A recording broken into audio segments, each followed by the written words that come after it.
Նիկոլ Փաշինյան, համեցեք։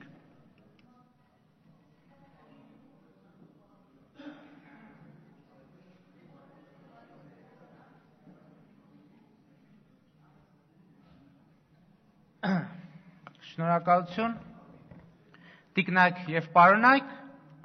սիմվոլիկ է, որ զբաղվածության մասին եւ պետական պաշտոններ զբաղեցնող անձանց վարձատրության մասին օրենքների նախագծերը քննարկում ենք իրար ետևից։ Հայաստանում գործազրկության նպաստը 18,000 դրամ է։ ՀՀԿ խմբակցության անդամ Հակոբ Հակոբյանը, որ հարակից զեկուցողը երկու օրենքների պարագայում էլ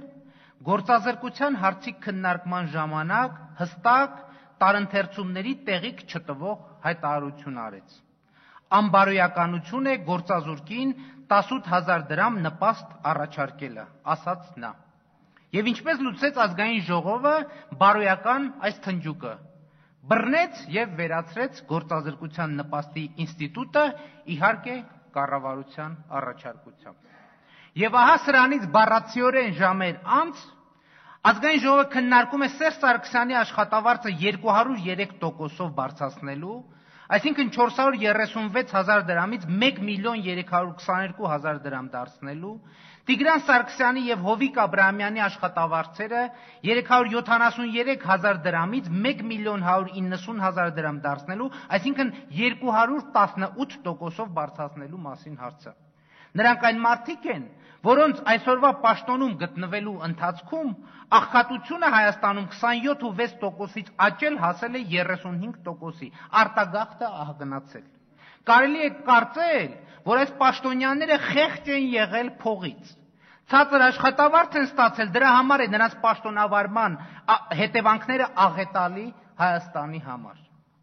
Կառավարության անդամներն իհարկե ունեն այս նախագիծը հիմնավորող փաստարկ։ Նրանք կասեն, որ 2014 թվականի բյուջեով աշխատավարձերի, թոշակների ընդհանրական բարձրացում էլ է նախատեսվում։ Այո, նախատեսվում է, ուսուցիչների միջին աշխատավարձը բարձրանալու է 4,7%-ով։ Եվ եթե այսօր ուսուցիչը կրթության եւ գիտության նախարարից 2-3 անգամ պակաս աշխատավարձ է ստանում, այս օրինագծի ընդունման պարագայում պակաս է ստանալու 5-3 անգամ։ Ու եթե հաշվի առնենք, որ հունվարի 1-ից մեկնարկում է այսպես կոչված կൂട്ടակային կենսաթոշակի պարտադիր վճարը, ստացվում է, որ ուսուցչի աշխատավարձի ոչ մի բարձրացում էլ իրականում չկա։ 2014 թվականի բյուջեով հաշմանդամների թոշակն էլ է բարձրանալու։ Սայլակին գանված առաջին կարգի հաշմանդամը ստանալու է ոչ թե 18,200 դրամ, ինչպես այս տարի, այլ մի ամբողջ 1,400 դրամով ավելի, 19,600 դրամ։ Աշխատանքային կենսաթոշակների այսպես կոչված բարձրացումների արդյունքում 30 տարվա աշխատանքային ստաժ ունեցող Հայաստանի քաղաքացին ստանալու է 30,200 դրամ թոշակ։ Մինչդեռ ուշադրություն դարձրեք, պաշտոնական վիճակագրությամբ պարենային զամբյուղը Հայաստանում 32,099 դրամ է։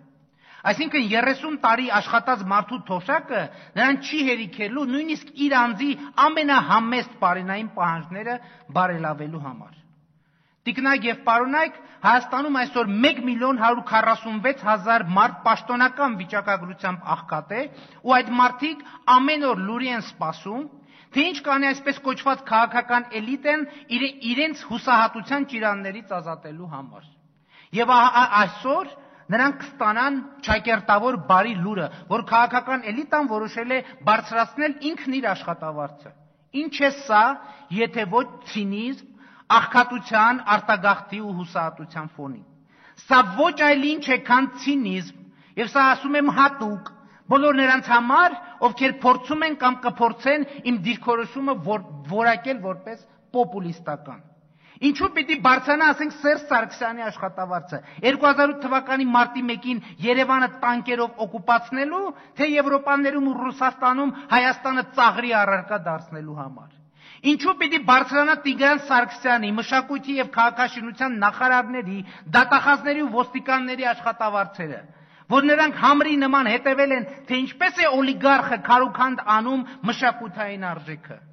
Աշխատավարձերը ցածրես դրա համար են լուռ ու մունջ նստել։ Այդ ինչքան պիտի աշխատավարձ բարձրացնեք, որ փակ շուկայի ոչ անհայտ սեփականը տիրոջ ունեցածը վարչապետին ու նրա նախարարներին քիչ թվա։ Ինչու պիտի բարձրանա ազգային ժողովի падգամավորների ու գործող ղեկավարության աշխատավարձը։ 1 տարի է, ավելի քան 1 տարի մենք իրար հետ էստեղ ենք։ Հիշատակեք մի դեպք, երբ ռեալ ցավ ենք դարմանել գլխապատար Հայաստանից փախչող ժողովրդի համար։ Աշխատավարձները ցածր է դրա համար չենք կարողացել։ Հիմա էլ ազգային ժողովի падգամավորները բողոքում են, թե ինչու է աշխատավարձերի սանդղակում կառավարությունն իրենց հավասարեցնում փոխնախարարների հետ։ Չնեղանաք, պիտի ասեմ, դեռ գոհ եղեք, որ ԱԺ падգամավորին չեն նույնացրել կառավարության թղթերը դակողի հետ, որովհետև ինչ բերում են, դակում ենք, օրենք ենք սարքում։ Կարող եք հիշատակել թեկուզ մեկ օրենսդրական նախաձեռնություն, որ կառավարությունը հեղինակել ու չի կարողացել անցկացնել ազգային ժողովում, չեք կարող։